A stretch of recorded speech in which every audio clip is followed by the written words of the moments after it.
Have you ever felt that the more honest you are, the less value you receive? That by opening your heart, by showing your pain, insecurities, and deepest desires, you do not generate admiration, but rather disinterest, judgment, or even worse, manipulation. This is the subtle trap that many modern men fall into, believing that vulnerability in itself is strength, that being transparent all the time will bring love, respect, and genuine connection. But what this brings in practice is exposure. And exposure without filter, without criteria, is an open invitation to contempt. We live in an era where emotional self-promotion is encouraged. Say what you feel, show who you are, don't hide anything. This may seem liberating at first glance, but it hides a lethal danger. You become an open book. And open books are only read out of curiosity, not out of respect. What should be sacred becomes commonplace. What should be a shield becomes a showcase. The man who gives himself completely in an attempt to be accepted is, in fact, negotiating his own essence. He is saying to the world, "Here I am, whole without defenses, choose me." But the world does not respect what is given for free. The world respects what imposes limits, what builds selective barriers, what says, "Only those who deserve it can enter here." Vulnerability can be a powerful tool, but only when used wisely. It must be controlled, measured, and directed.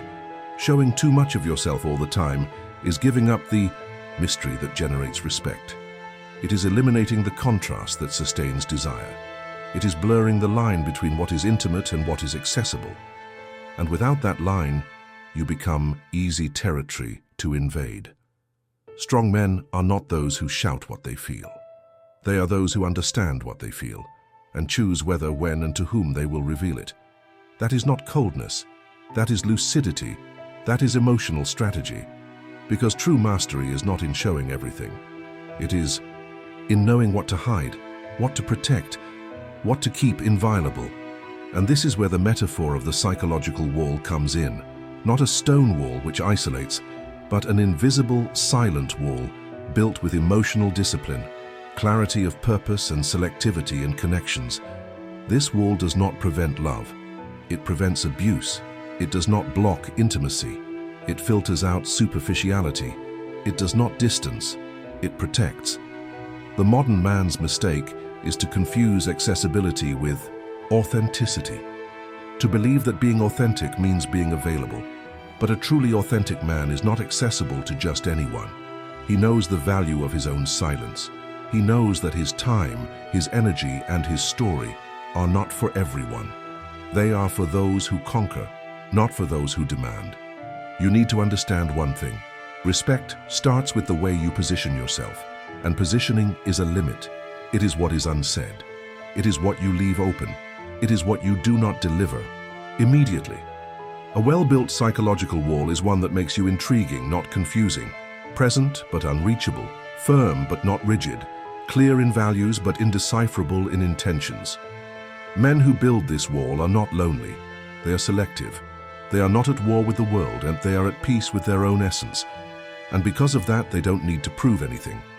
Because when you need to prove something, you are asking for validation. And asking for validation is the quickest way to be disrespected. Machiavelli did not teach how to be liked. He taught how to be respected. He did not write for men who wanted to be understood, but for men who wanted to gain and maintain dominance. And dominance, in any sphere of life, whether in love, work, or social relations, begins with a simple principle. You are what you protect.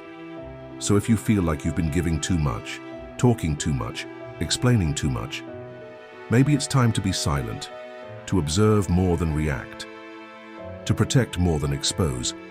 Because every man who wants to be great must first become impenetrable, not out of pride, but out of principle, not out of fear, but out of conscience.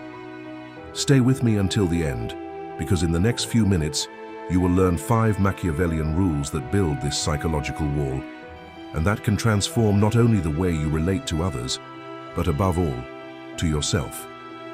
A wall that does not keep you away from the world, but makes it impossible for those who do not deserve to be inside you to invade.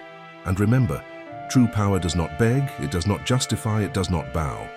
True power is silent, it is solid, It is selective, and it begins the very moment you choose to stop being an open book and become a fortress of non-negotiable value.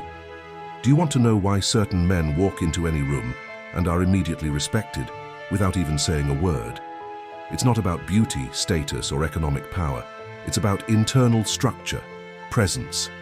And that presence is not built with words, but with invisible rules that shape the behavior of those who refuse to be emotionally dominated. When a man learns to build a psychological wall around himself, he stops being shaped by circumstances and starts shaping them. The first of these rules is simple but rarely practiced. Never react in the heat of the moment. Those who react in the heat of the moment become hostages to their own impulses, and worse, they become predictable. When you react, immediately you give away information. You give away anger, pain, desire. You give away the complete map to be manipulated. True control is cold. It is silent. A man who controls his emotions never offers his imbalance on a silver platter. He observes, he feels, but he only moves when the movement favors him. It is the difference between the amateur and the strategist. One explodes, the other waits. And in this silence, respect is born. Because silence is not absence, it is heightened. Presence. It is the invisible announcement that you will not be manipulated by any external stimulus. The second rule reinforces this principle. Never expose your real desires. Showing what you want too much is giving ammunition to the other person. It is allowing them to use your will against you. In the game of influence, those who show neediness lose authority. This applies to relationships, to business, to any human relationship. When you show that you would do anything for someone, that person holds the power to do anything to you. It is not love that weakens. It is blind surrender. Desire needs to be protected, measured, revealed intelligently. A man who knows what he wants, but does not say it right away, maintains control of his own narrative. He becomes intriguing, not vulnerable. He shows value, not need. And value, unlike need, commands respect. The third rule is the art of strategic ambiguity. Be clear in your direction, but ambiguous in your expression. Clarity must be in your principles, in your long-term intentions, but the way you move towards them must be shrouded in fog. This confuses, disarms, and prevents others from reading your next steps. Ambiguity is not a contradiction. It is controlled mystery. The man who gives away everything he thinks, everything he feels, everything he plans, becomes predictable, manipulable, dispensable. The man who says what is necessary, who leaves the rest implied, who maintains zones of silence, becomes a strong presence. He commands respect because he cannot be fully deciphered, and what cannot be deciphered cannot be controlled. The fourth rule is brutal in its simplicity. Disarm others without having to defend yourself. Excessive explanations are declarations of inferiority. A man who constantly justifies his decisions shows that he has not yet truly assumed them. When someone confronts you, do not hand your own head over. Do not rush to respond. Ask questions. Turn the tables. He who questions commands. He who explains lowers himself. In any human interaction, what defines hierarchy is not reason, it is posture. And posture cannot be begged for. Posture is imposed. A man who stands by his position without anxiety about being understood becomes a figure of respect, and often even of fear. And this fear is not negative. It is what separates the one who imposes himself from the one who is invaded. Finally, the fifth rule is the basis of all the others. Transform silence into sacred territory.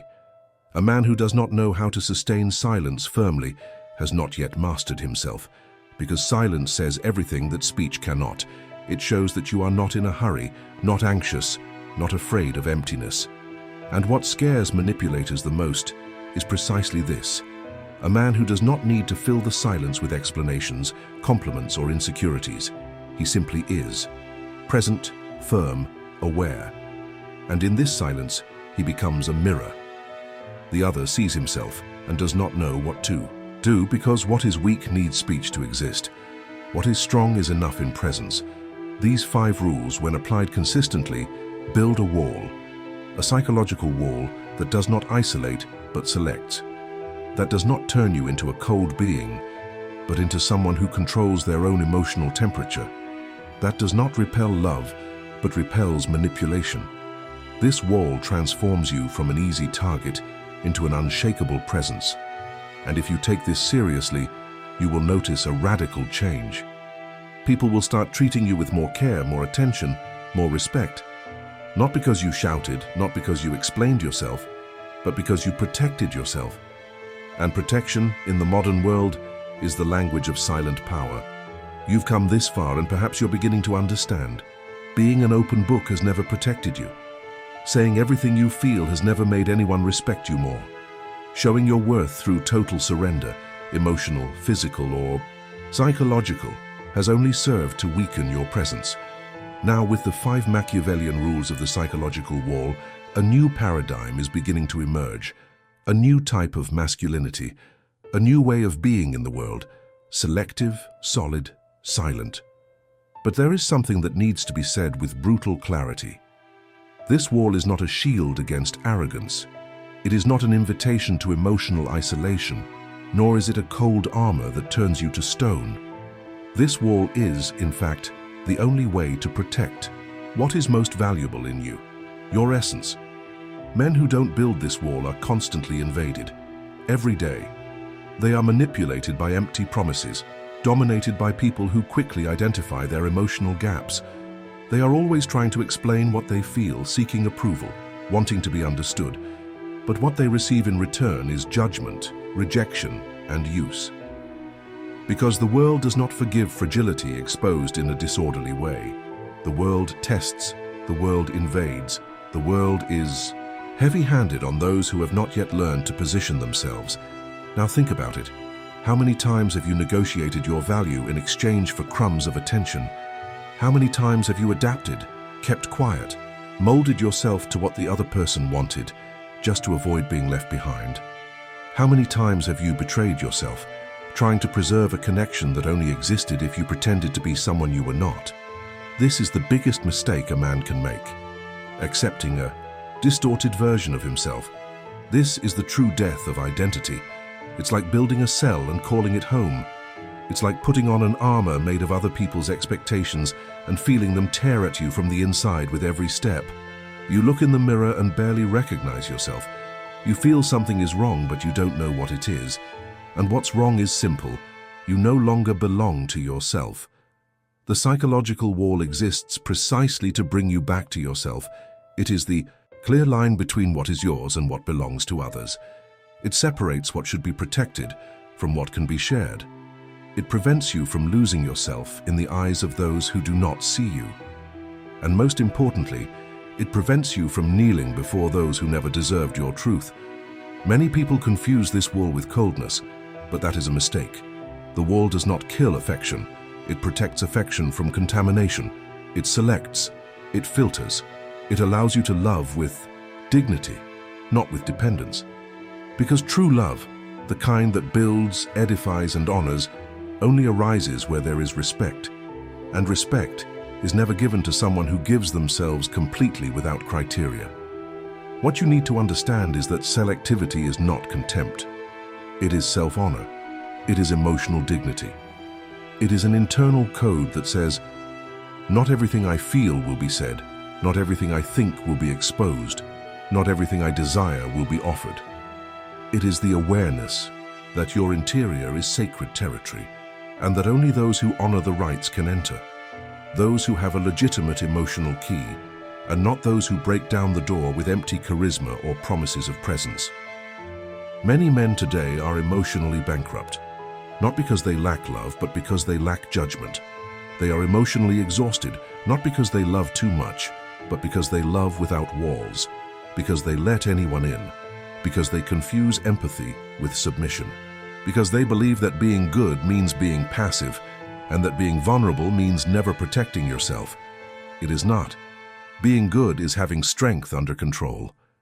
Being vulnerable is knowing when and to whom to open up, not opening up to everyone. Being whole is being selective, and being selective requires limits. At this point in your journey, you may be asking yourself, but what if I push people away? What if I seem cold? What if they think I've changed? The answer is harsh, but liberating. If someone pulls away because you've stopped putting yourself down, they were never with you. They were with the manipulable version of you. And losing someone who only wanted you weak is a liberation, not a loss. Those who truly deserve to be by your side will respect your wall. They will understand that it is not a barrier against love. It is a defense against disrespect. They will realize that behind this solid structure, there is a lucid, strong, profound, and ultimately whole man. That's why you need to stop negotiating your dignity for fear of loneliness. True loneliness is not being without company. It's being surrounded by people who don't see who you are. True pain is not the absence of another person. It's the absence of yourself within a relationship. And true abandonment is the kind of abandonment you practice against your essence every time you keep quiet, so as not to lose someone. Remember, explaining dignity to those who don't see value is like throwing pearls before swine. You don't have to prove your worth to anyone, you have to live it. And those who have eyes, they will see. Those who don't, follow the path. Because you are not for everyone. You are for those who see, for those who respect, for those who don't need you to break to fit in. The psychological wall you are building is deep down a choice of self-love.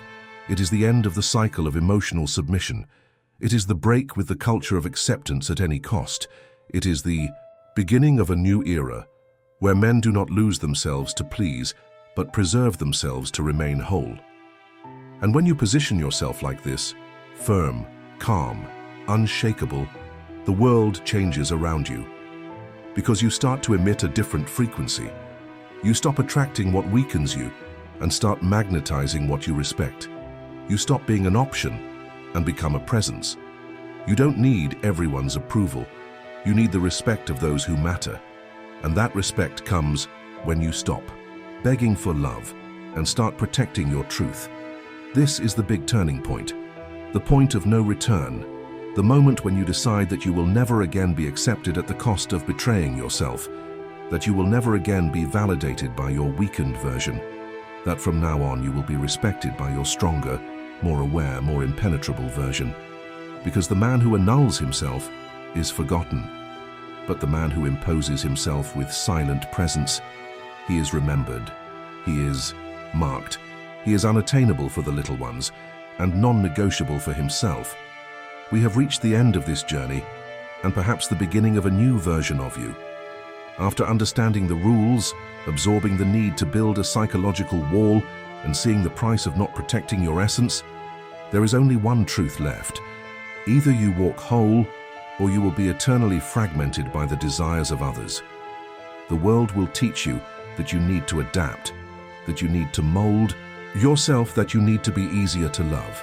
But that's a lie. The world doesn't respect those who bend. It tolerates, uses, and discards. Because everything that bends too much loses its shape, and everything that loses its shape loses its value. You need to be a man who asserts his presence, not one who begs for acceptance. And it's not about being aggressive, arrogant, or closed off. It's about clarity, about being aware of your own value and not negotiating it out of need, fear, or emptiness.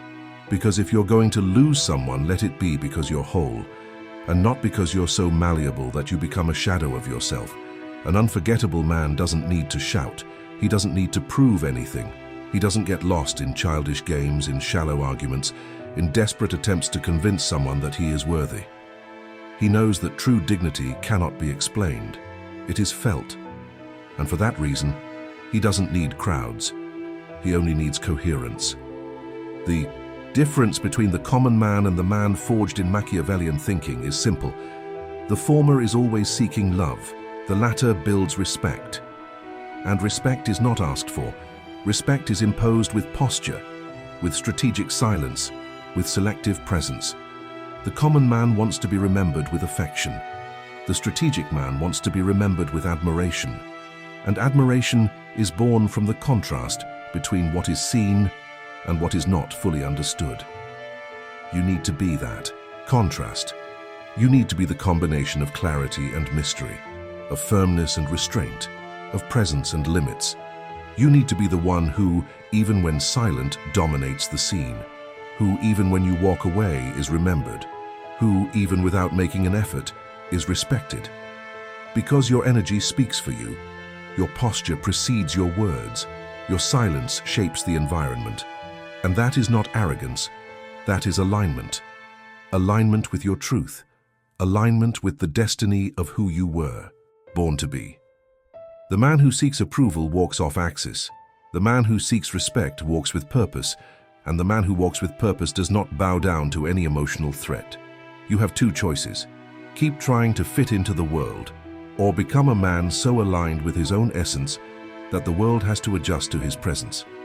A man who doesn't apologize for being firm, who doesn't negotiate his clarity, who doesn't surrender his silence to just anyone, who doesn't bend, not even when he feels it, because even emotion, when controlled, is a tool of mastery. This type of man is rare, and that is why he is unforgettable. He may even lose people along the way, but he will never lose himself. And that is the greatest victory, to be whole in a world that rewards those who fragment themselves for affection. Let me be clear, the Machiavellian path is not coldness. It is lucidity. It does not kill love. It elevates love to its most powerful form, the one born of mutual admiration, not dependence. The one that happens between two wholes, not between needy halves trying to complete each other. This path is lonely at first, because it requires cutting corners, it requires positioning, it requires the courage to lose in order to preserve yourself. But over time you become a point of reference, not for what you offer, but for who you have become. A man who does not need to be validated to be, who does not need to be accepted to have peace, who does not need to explain himself to be respected. And if it means walking alone for a while, so be it. Because the man who walks with his truth is never truly alone. He is in the company of his own destiny, a destiny that recognizes, honors, and rewards those who refuse to be pawns and choose to be the silent architects of their own power. This is the legacy. This is the code. This is the presence that makes a mark. And if this message touched you, if it reminded you of something you always knew, but that the world tried to erase, then share it. Bring this truth to other men who are ready to wake up, because together we are rebuilding a generation of men who no longer want to be accepted with a mask, but respected with truth.